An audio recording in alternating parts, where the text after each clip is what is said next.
예, 오늘 이렇게 11월 월삭 새벽 기도회로 참으로 여러 달 만에 새벽 기도회로 월삭을 이렇게 모이게 됨을 참 하나님께 감사를 드립니다.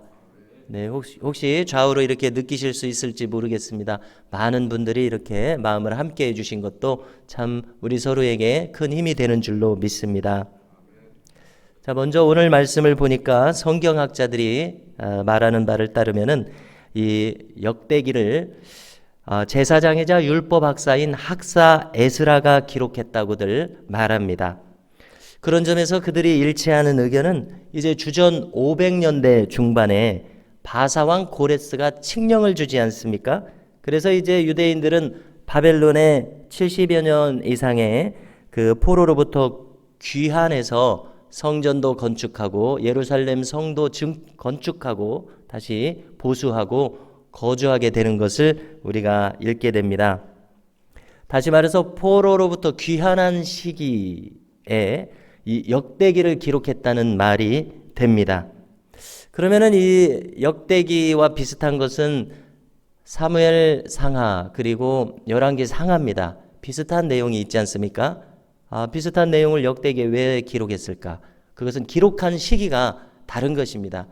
열왕기 상하는 포로로 잡혀가기 전에 기록한 것이라면 이제 약 100년쯤 후에 포로에서 귀환한 다음에 기록한 것이니만큼 기록한 시기와 기록한 목적이 다른 것입니다. 자, 이제 포로로부터 돌아오게 될 때에 이스라엘 백성들의 마음은 그 전과는 같지 않았습니다. 이제는 학사 에스라와 같은 율법의 지도자들이 생각할 때에 다시는 나라를 잃어버리지 않도록 견고한 신앙을 우리 후손들에게 가르쳐줘야 되겠다. 이런 목적으로 역대기를 기록했다는 것을 우리가 염두에 둘 수 있습니다.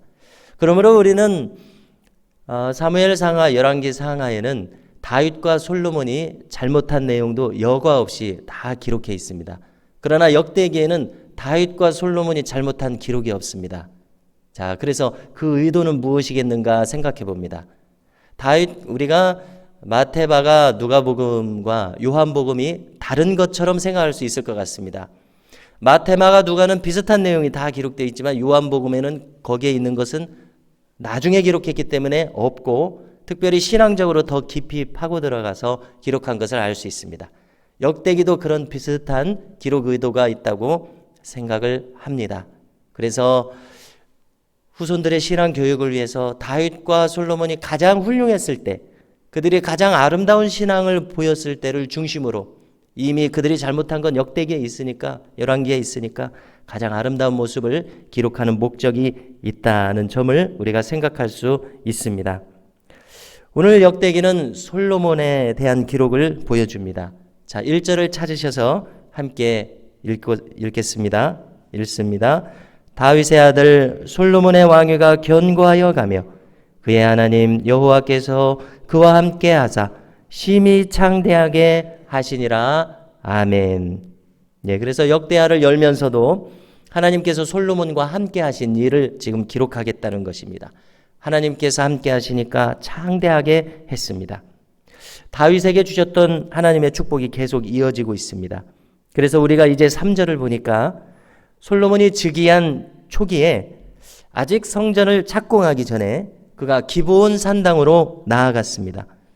오늘 성경에도 기록되어 있지만 우리가 아시는 대로 다윗이 자신이 즉위한 초기에 하나님의 법궤라고 하는 것은 무엇입니까? 율법의 두 돌판, 십계명의 두 돌판이 안치되어 있는 것이 법궤입니다. 하나님의 법을 안치했다는 의미죠. 자, 이 법궤를 예루살렘의 다윗 성으로 옮겨갔습니다. 옮겨가면서 크게 기뻐하면서 많은 사람들을 동원해서 찬양하고 또 번제도 드렸던 것을 우리가 기록을 통해서 볼 수 있습니다. 그런데 이 기브온 산당은 어떤 곳입니까? 법궤는 예루살렘 다윗성으로 갔지만 여전히 놋 제단과 모세 시대에 지었던 그 회막은 여전히 예루살렘 성에 아직 못 간 것입니다. 그것이 기브온 산당에 분리되어서 안치되어 있었습니다. 그래서 솔로몬이 이 기브온 산당으로 나아간 것은 이제 여기에 있는 놋제단 위에 번제를 드려서 하나님께 자기의 마음을 헌신하기 위해서 나아간 것임을 알 수가 있습니다. 자, 그래서 우리가 이제 6절을 찾으셔서 어떠한 상황인지 함께 읽겠습니다. 6절을 읽으십니다. 여호와 앞 곧 회막 앞에 있는 놋 제단에 솔로몬이 이르러 그 위에 1000마리 희생으로 번제를 드렸더라. 아멘. 자, 우리가 흔히 1000번제를 드렸다고 말하는 바로 그 장면입니다. 여기 우리의 개역 개정판 성경을 보니까 1000마리 희생으로 표현을 달리해서 기록했습니다. 그 전에 개역 성경을 찾아보면은 1000 희생으로 번제를 드렸더라 이렇게 기록합니다. 자, 그러므로 우리가 무엇을 알 수 있습니까? 한 번에 1000마리의 희생을 제물로 드린 1000 번제이지 우리말이 혼돈을 주듯이 1000번 제물을 드린 것이 아닌 것을 확인할 수가 있습니다. 1000번 각기 다른 시간대에 번제를 1000번 드린 것이 아닌 것을 확인할 수 있으시죠? 그렇기 때문에 우리가 만일 1000번 번제라는 이름을 붙여서 1000번 헌금을 하면서 기도 제목을 아뢰는 것은 본질상 성경에서 그 근거를 가져올 수 없는 것을 알 수 있습니다. 그러나 그렇다고 해서 의미가 없는 것이 아니라 우리의 간절하고 지속적인 기도를 드린다는 의미가 여전히 있습니다. 그러니까 그렇게 성경에 없다고 해서 우리가 그것이 불필요하다 이렇게까지 또 말할 수는 없습니다. 왜냐하면 지속적인 기도라는 우리 그 중심의 신실한 마음을 거기에 담으면 그렇게 할 수 있다고 생각을 합니다. 그래서 우리는 1000번 번제를 1000마리의 희생을 한 번에 드린 것이 1000 번제라고 하는 것을 성경적 의미와 내용을 이렇게 정리해서 신앙생활하는 것이 좋다고 생각합니다. 자, 이렇게 자기의 마음을 드렸을 때 자기의 마음과 온 정신을 헌신해서 드렸을 때 하나님께서 그날 밤에 솔로몬에게 자신을 보이셨다고 기록합니다. 그러므로 우리는 여기서 무엇을 알 수 있습니까? 하나님 앞에서 우리가 신앙생활을 하는 것이 일방적인 것에 의해서 이루어지지 않는다는 것을 알 수가 있습니다. 즉 하나님께서는 우리와 소통하고 대화하시는 것을 알 수가 있습니다. 우리가 마음을 하나님께 드릴 때 하나님은 가만히 계시지 않으시고 우리에게 자신을 보이시는 것을 알 수 있습니다. 그러므로 우리가 가만히 있다거나 내 마음에 어떤 반응이 없다면 그만큼 하나님과의 소통의 기회가 줄어들 것입니다.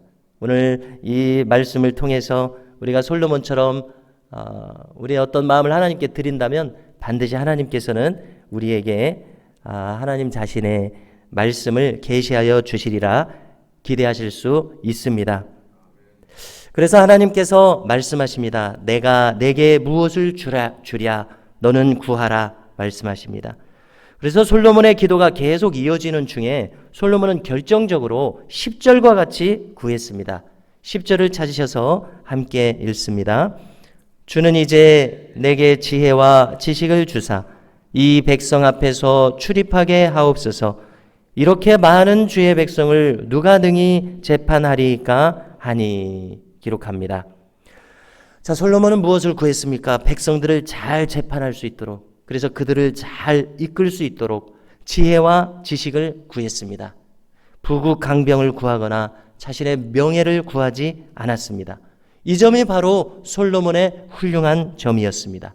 이처럼 바른 자세를 가지고 출발한 왕이었습니다. 이 같은 내용에 대해서 열왕기상 3장 9절에도 이 내용이 나와 있습니다. 읽어드리면 누가 주의 이 많은 백성을 재판할 수 있사오리까? 듣는 마음을 종에게 주사 주의 백성을 재판하여 선악을 분별하게 하옵소서. 아멘. 자, 같은 내용을 다른 표현으로 해놨습니다. 듣는 마음을 종에게 주사 이렇게 말합니다. 자, 킹제임스 영어 성경을 보니까 이 듣는 마음을 이해하는 마음 이렇게 옮겼습니다. 또 NIV 영어 성경을 보니까 분별하는 마음 이렇게 옮겼습니다. 또 RSV라는 영어 성경이 있습니다. 거기 보니까 또 이해하는 마음 이렇게 기록했습니다. 그러므로 오늘 이 역대기에 있는 지혜로운 마음이라고 하는 것은 무엇입니까? 이해하고 분별할 수 있는 마음인 것을 알 수 있습니다. 그것이 지혜라는 것입니다. 자, 이것은 인간의 마음에 대한 이해를 가리킵니다. 그리고 이것은 단순히 백성들을 다스리는 데 있어서만 필요한 것이 아니라 우리가 이 세상에서 살아가는 데 있어서 우리에게도 필요한 마음인 것을 알 수 있습니다. 우리가 일상의 삶을 살아가면서 부부 사이에서, 부모 자식 사이에서, 스승과 제자 사이에서, 직장에서 대하는 많은 분들과의 사이에서 우리가 상대방의 마음을 한 번 더 이해할 수 있다면 보다 잘 소통할 수 있을 것입니다. 솔로몬이 구한 것이 바로 이와 같은 마음입니다. 그러면 가능한 불필요한 갈등을 많이 줄일 수 있을 것입니다. 우리도 이 솔로몬을 따라서 지혜와 지식, 즉 듣는 마음을 구하고 얻을 수 있기를 소망합니다. 그랬더니 하나님께서 11절과 12절과 같이 응답하셨습니다. 함께 읽으십니다. 하나님이 솔로몬에게 이르시되 이런 마음이 내게 있어서 부와 재물이나 영광이나 원수의 생명 멸하기를 구하지 아니하며 장수도 구하지 아니하고 오직 내가 내게 다스리게 한 내 백성을 재판하기 위하여 지혜와 지식을 구하였으니 그러므로 내가 내게 지혜와 지식을 주고 부와 재물과 영광도 주리니 내 전의 왕들도 이런 일이 없었거니와 내 후에도 이런 일이 없으리라 하시니라. 아멘.